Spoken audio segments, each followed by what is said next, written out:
So now, still talking about the off-cycle elections, News Central's correspondent Bernard Akede joins us now from Yenagoa, Bayelsa State, to bring us update on the latest development in the state. Hi, Bernard, can you hear us? Yes, I can hear you, Blessings. I can hear you loud and clear. All right, how has it been there so far for you?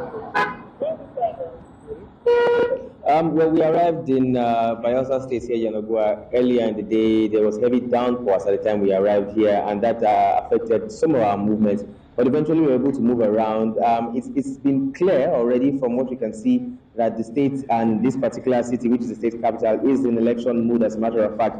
And this is evident with the kind of campaign flags and memento that you can see across almost all the roads around here. And then, of course, it's evident with the kind of heavy security presence that we've seen from the airport, from the adjoining roads up until the state capital here, Yenagoa. Also, well, if we're lucky, we might just see some patrol vehicles go behind us. Certain schools that will also be used as polling centers, as we've been able to see, have also been manned by security operatives. You can see some inscriptions on certain places, signboards, signposts, trying to lead and direct people as to what to do come the election day. I can pretty much say that the state capital here is in election mode based on what we've been able to see so far. So what is the level of preparedness that you can see from the people in the state as of this moment? Now that it's election period, people will be eager, expectant. How prepared would you say that the people of Bayelsa State are? Well, so far, I'd say from what we've been able to observe, the people are going around their regular businesses. Those who go to markets are doing their marketing, so to speak. But we heard that some schools, some higher institutions may have been closed temporarily for the elections, and one can understand why. Where we're standing now is called Opolo. If you can see, yes, it's at night, but movement is as you would expect it to be. Everybody's moving how they're supposed to be moving. It's normal. Basically, they are in election mode, as I mentioned earlier. You can see signboards. I'll try and move around. You can see flags of certain political parties hanging on different light posts, and it's pretty much the same. But you can just tell that election is coming. Is just around the corner, basically, because in the activities of the people, the places that they go, the security operatives hanging around, movements, you can tell that election is ongoing. But again, that has not hampered their regular activities of the day, except for, like I mentioned earlier as well, certain schools that have been closed down temporarily, just for security purposes, basically. All right, once again, Bernard, please stay with us. Let's try to reconnect with Marvelous Obomanu, who is currently in Lokoja, Kogi State, covering the elections there. Marvelous, can you hear us? I can hear you. Good evening. Good evening, Marvelous. What's the mood like in Lokoja right now?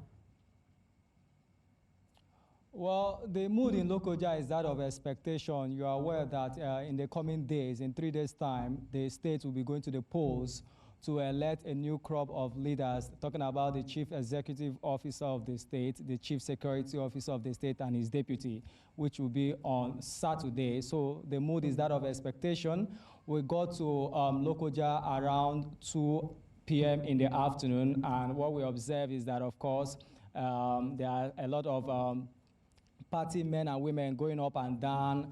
We're also seeing so many sirens of security officers blaring and going up and down. And of course, supporters wearing their, jerseys and polos, bearing one face of one, candidate or the other, moving up and down in solidarity and all the rest of them. So what I can tell you is that the state is charged, is waiting to go to the polls in the coming days. It has been a busy day for us because when we got to the state around 2, it was a bit difficult for us to get a hotel where we check in. It appeared that all the hotels are all booked. So, but luckily around 8 p.m., that was when we finally got a place where we could check in. So the state is still expecting to go and elect a new leader. Of course, you are aware that the state had their last election in 2019.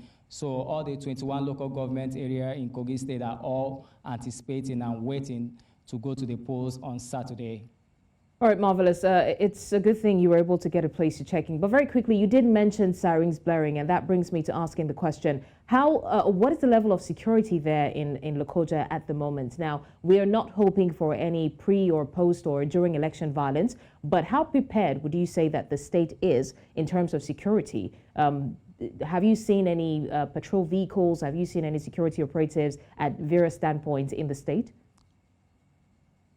Yes, just like I told you, what appeared to be us touring, the state round just to get an accommodation, a hotel where to check in. So while we are busy touring, looking for an accommodation, we were seeing security personnel, NSCDC, the police, and other paramilitary agencies blaring their siren and moving up and down. So I think the security, with the way they are moving around Lokoja, they are getting prepared to make sure that they forestall any form of breakdown of law and order on that election day.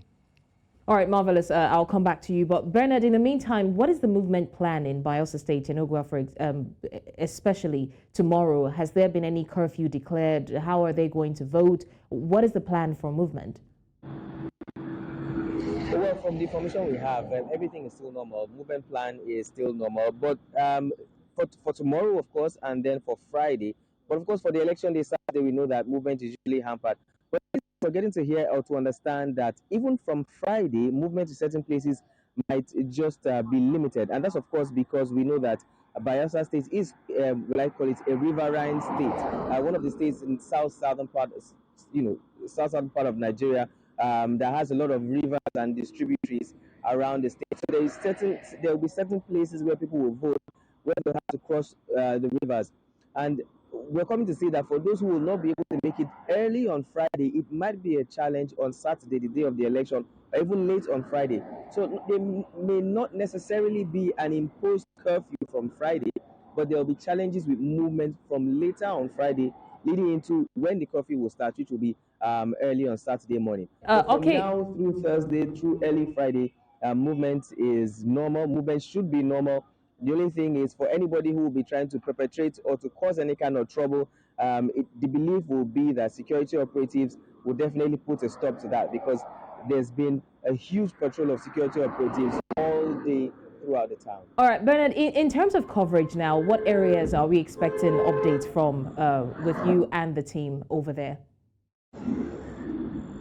Well, so we're looking at covering the state capital, Yanagua, which is where we are at the moment. We'll be going to some communities outside Yanagua. Hopefully, we'll be able to do that. And then we're hoping to see if, well, not hoping, we do definitely believe that the second team here will be able to make it over to Brass, which is a community where Timothy Silva, the opposition candidate, will be voting. That is, of course, not an easy task to conquer, because Brass is definitely far from where we are, and the team will have to go across the water, almost about an hour and 30 minutes on water to get there.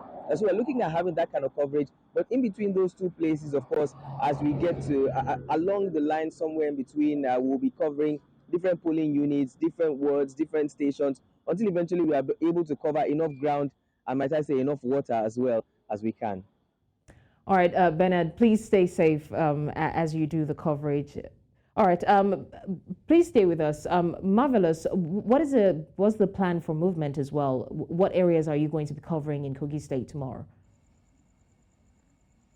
All right, just like it's customary to every election, there will be vehicular movement from today, Thursday, and then late in the evening on Friday. Then by Saturday morning, there will be less vehicular movement because of the elections, and those who will be moving are those who have the INEC, official tax with them, are those who will be allowed. So by tomorrow, we intend to go to the Independent National Electoral Commission's office here in Lokoja to get our accreditation tax, and then, of course, our stickers, so they can enable us to move unhindered that Saturday morning. Then we'll also look at the streets, go around, do some voice pop, try to know the pulse of the people, regarding the election, and of course, how prepared they are. Because you are aware that it is the three big guys that will be on the ballot, talking about Moretala Ajaka, talking about, Yaya Ahmed Ododo, and of course, he who is the APC candidate, the frontline candidate, talking about Mohamed Ajaka, who is also the Social Democratic Party candidate, and of course the People's Democratic Party candidate, Senator Dino Melaye. So these are the three big people that will be on the ballot. So everybody will want to come out that day to vote. And of course, you know that beyond Kogi State, everybody in Nigeria will be so interested in this election because of the fact that you know what happened in the past election. So everybody would like to see how INEC will step up their game in terms of some of the identified challenges that we witnessed in the last election. So a lot of people will be monitoring this election, both international observers, both journalists, beyond those in the state. We also see people that will be coming into the state to monitor this election, and many of them are trying to see how INEC will step up their game to make sure that some of those identified challenges that we saw in the last election are improved. And of course, you know that INEC had come out to say that yes, that this election, they are ready, they have all the funds needed, and of course that this election is going to be free, fair, and credible, and they will ensure they are working with security to make sure that it will be violence-free. Thank you so much, Marvelous Obomanu, our correspondent in Lokoja, Kogi State, as well as Bernard Akede, our correspondent in Yenagoa, Bayelsa State. Thanks for giving up the updates. And of course, we'll be looking forward to getting more updates in these two states. And we will definitely join our other correspondents in other states as they give us updates from the off-cycle elections. We will be joining Ni Omoni